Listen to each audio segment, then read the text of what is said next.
We are going to go back to the Abdul El-Sayed situation happening at the MDP convention. We've seen a pretty animated, supportive response to Abdul El-Sayed here at the MDP convention today. Chance of Abdul breaking out after his competitor Mallory McMorrow gives a speech.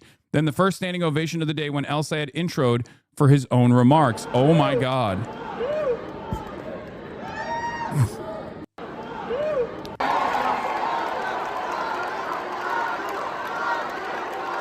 And Haley Stevens was booed. Some very audible and prolonged booing for U.S. Representative Haley Stevens, who is running for U.S. Senate at the Michigan Democratic Party convention. Wait, maybe I was wrong. Does the MDP actually have the motion now? Is the MDP on our side? Oh my God. That would be remarkable.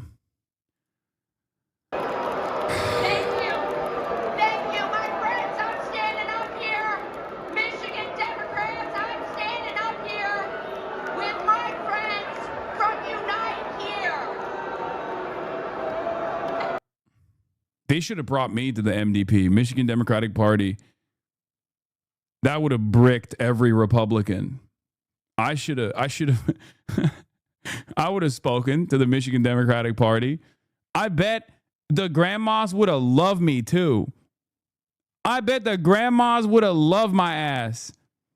That's the funniest thing, that these people try to create a narrative to try to make it seem like all of these like older people that are in the ranks of the party, they like despise the rabble rousers.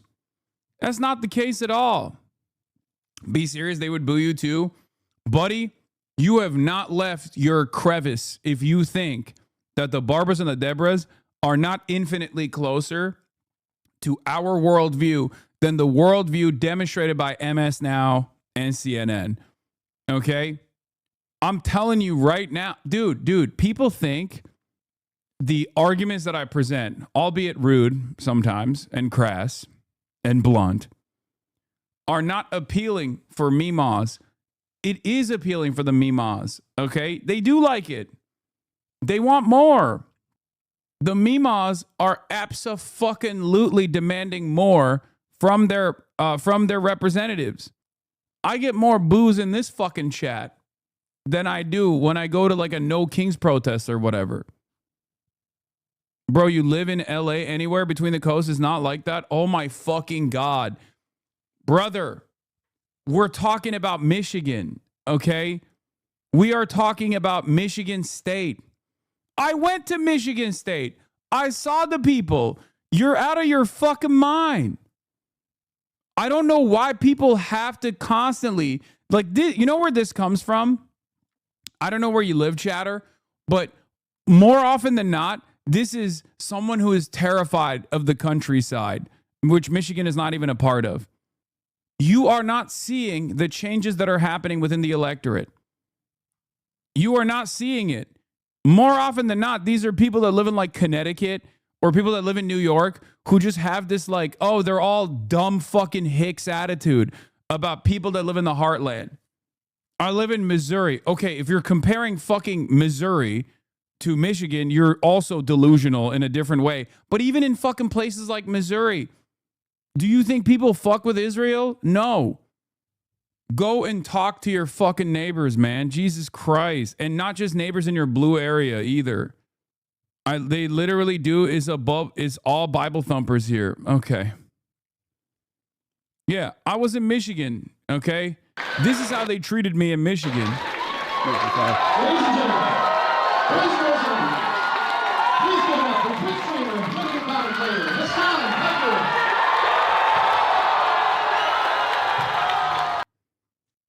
I'm from Missouri, and they're all hateful, but they don't do with Israel. What do you mean? Oh, they don't fuck with Israel? Is that what you're saying? The point is, first of all, you're not going to always win every single person all the goddamn time. But there are certain issues that you can absolutely win people on, okay? Israel is one of them. It's so fucking annoying and stupid for chatters to say this shit. We watch the change live. We can see the ages of people walking up to you. They're denying reality right in front of their eyes. I know. All you're doing with that kind of fear-led response is caving to the centrist Democrat position Okay? That's all you're doing. I'm at the Michigan Democratic Party convention in Detroit, and Abdul El-Sayed is objectively running away with this race. Positions like abolish ICE, Medicare for all, no APAC money, no more wars has got this crowd on fire. The people have woken up. And it's not just people who know who I am and like me. Like the Mimas, make no mistake, I'm not saying that like all the Mimas, all the grandmas, they know who I am, they watch the Twitch streams, and they like what I have to say. Okay? That's not what I'm saying at all. I'm saying they have arrived at that position on their own. Okay? They have arrived at that position on their own. And a lot of you are refusing to reckon with that because in your mind, you have developed an attitude of the electorate, especially on the Democratic Party side, that's just like dumb and not animated at all and not agitated about the way things are going and can't actually chart a better path forward for themselves. You're wrong. Okay? As contradictions worsen, and as the Democratic Party is seen as feckless, and we have plenty of evidence in the polls to show that Democrats themselves are experiencing discontent with the party itself, you are refusing to see the reality that is unfolding in front of our eyes. This is not about people coming into this chat and becoming like lifelong Twitch viewers or whatever the fuck, okay? It's not about that at all.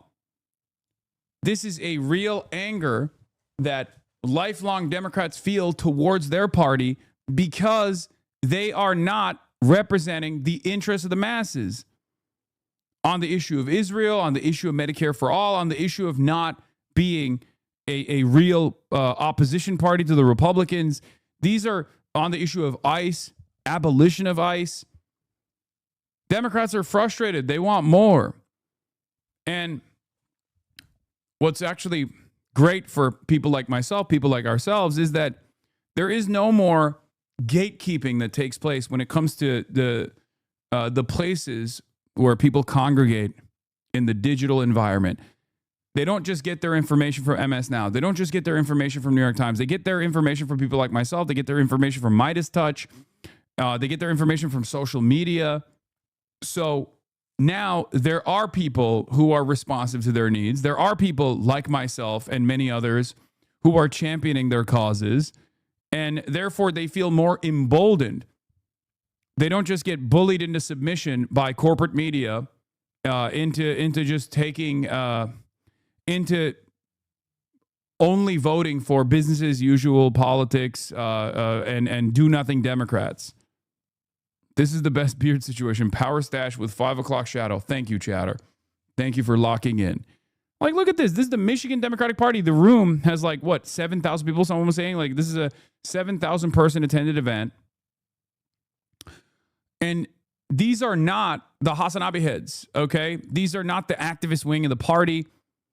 These are people who are 60 years old, 70 years old, and they're booing Haley Stevens because she's a pro-AIPAC candidate.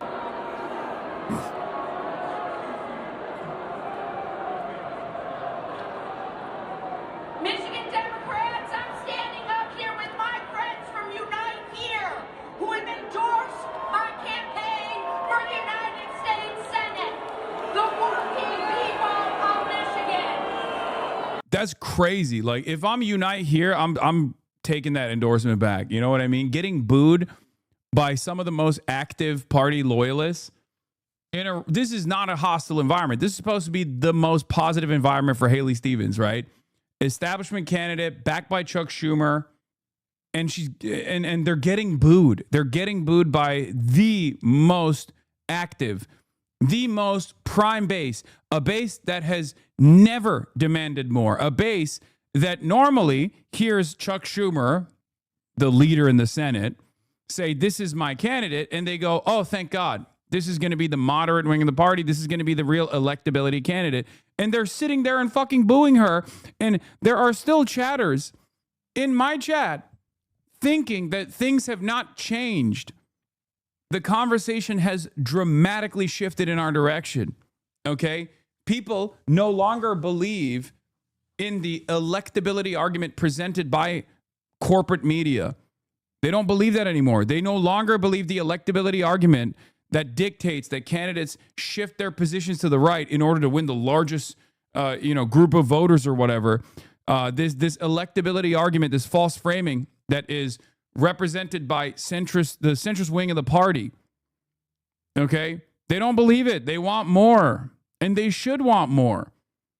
They believe, understandably, that electability also comes from taking popular positions, even if it's unpopular amongst the media class and the political class. And they want it. It's a post-Zoran universe right now. And it's sad that many of you still demonstrate that fear for no reason. Look, I'm going to tell you all. I'm a daughter of Michigan. I was the daughter of small business owners. I think Mallory's going to beat Abdul. There was a tweet you pointed out. There said either Haley or Mallory should drop out, and now Haley voters might go to Mallory. She seems like the normal one to Dem voters. I'm worried. Again, this is fear guiding your advocacy. You don't have to be fearful anymore, okay? It's a totally different environment. I don't know why there are still people, even in this community, that want to concede ahead of time. Why would you let fear rule you, man? What the fuck's wrong with you? My dad was born right here in the beautiful city of Detroit. And my life... This is why we say we have to fight against the black pill chatters. Dooming mindsets destroy progress. I know. It's so crazy. When there is... I mean, we're watching something that is unbelievable happening in front of our eyes. 65-year-old Michigan Democratic Party, like diehard blue no matter who voters booed the fucking establishment pick. And there are still chatters who are exhibiting doomerism, saying, no, there's a Goldilocks candidate. Oh, no, there's a Warrenite in this race, and she's going to sweep away all the votes. Yeah, with that attitude, you might as well fucking go vote for her. You might as well go fucking door knock for her then. The fuck's wrong with you? The momentum is on our side. It is up to us to show the distinction between someone who is trying to position themselves, not because they held true beliefs, not because they have a moral compass, but because they think this is the most electable position that they can arrive at. You do talk about viability a lot. Yeah. And guess what? Viability is on the side of the leftmost position. If that wasn't the case, then Mallory McMorrow would also demonstrate exactly the same politics of Haley Stevens.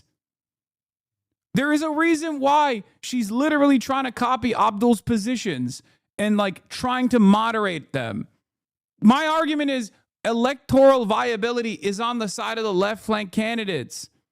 I could say the same to you about a third party. Oh my God, just fucking eat a week-long ban, okay? Eat a week-long ban and just never talk again, okay? Brother, you live in delusion. I live in the real world, okay? Stop. Jesus fucking Christ, stop. Unfucking believable, man. Unfucking believable. Shut the fuck up. Fighting for ballot access in every fucking race is an unbelievable burden that you will not be able to fucking get across. If Zoran was running third party, he would not be the current mayor of New York. Okay? He wouldn't. You know who would be the mayor of New York? Brad fucking Lander. In spite of the appetite for more from the base, Democrats are already trying to treat left flank candidates like third party candidates out here, and you're over here making the argument for them. Work has been defined by putting up my hand for Michigan in tough moments. That is exactly what I did for Michigan when I served as Chief of Staff on the U.S. Auto Rescue alongside the great men. Yeah. Michigan Senator Mallory McMorrow, who's running for Michigan's open U.S. Senate seat, just finished speaking and immediately chance of Abdul breakout. This was a response from the crowd when Abdul El-Sayed, also a Democratic U.S. Senate candidate, took stage.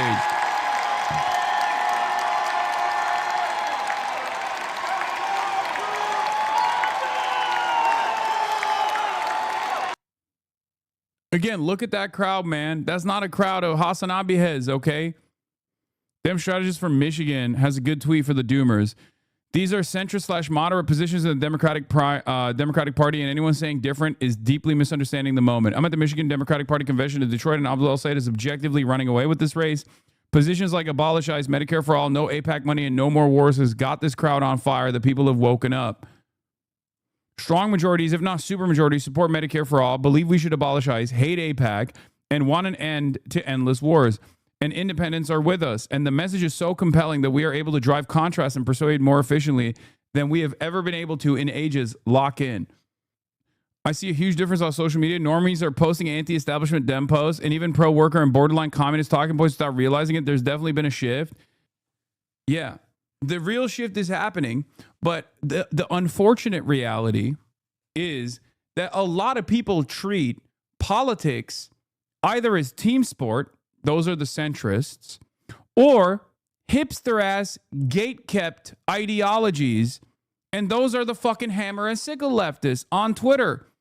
They get mad when the Barbaras and Deborahs are on their side. They think, oh my God, I must be doing something wrong if all of these like normie Democrats, vote blue no matter who Democrats, are actually on board with this message. It's so weird. Some of you motherfuckers are lifestylists, okay? You think mass politics doesn't actually mean the masses are on your side, okay? You gotta, in many instances, go where the masses are and communicate with them with the language that they understand. Being repulsive doesn't make your position more moral. Having broad popularity doesn't make your position less just. Bro, you said you weren't going to punch left. I mean, sometimes I have to whip the fucking crowd a little bit. Some people literally treat this as like a game of being there before everybody else, where they're like, well, I was there before everybody else was, and now I feel like it's just fake. This is supposed to be about waking up the revolutionary potential of the masses. Okay? The masses. Not just you and your fucking reading group. When you see people exhibit this anger, this frustration, understand that that is productive for us, okay? Move that anger and frustration that many people in the base of the party are experiencing in a more productive direction. Help them understand who is responsible. This is how you instill class consciousness in people. They already have that anger. It's up to us to harness that anger and frustration and redirect that animosity towards those who actually do control the levers of power in this country and around the world. Republicans do this very well, okay? They take that anger and then they redirect it at vulnerable populations. They redirect it at trans people. They redirect it at undocumented migrants. They redirect it at feminism. Some of you see that anger, okay, or many of you don't even recognize it, in my opinion. But some of you see that anger and frustration and go, it's not enough. It's so frustrating, man. Being a part of a popular movement is not a bad thing. It's a good thing. That's the whole point. Some of you don't know. Some of you don't know how to handle that with grace. I'll be real. Some of you also think it's immoral.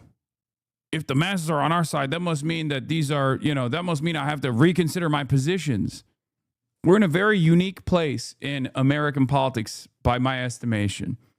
But it's only as productive as we make it. If we take advantage of this and we move the party in a much better direction, then you normalize certain positions. It takes time. You normalize certain positions, and then people can demand more. El-Sayed is speaking to a sea of supporters now. His campaign brought out the most supporters of any of his Democratic Senate opponents. I've seen more people wearing pins and shirts for Mallory McMorrow than for Haley Stevens. If we get sick, then they're not going to ask us how much we can pay to get the health care that we need and deserve.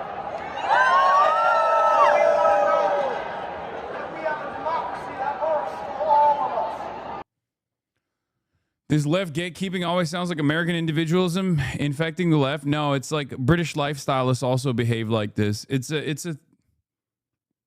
it is a classic issue with the left. There are always going to be lifestylists who look at mass politics with like disdain or sometimes even disgust, where they think, oh, like now that there's all these people that I consider to be not well read enough on my side, seemingly, that means I haven't gone far enough. That means I'm wrong. Hasan, I'm a newer subscriber, but this is the realest shit I've seen any leftist talk about in person or online. There's a real problem on the left where folks want to recreate exclusivity of other political groups. Yeah, it's like elitist bullshit.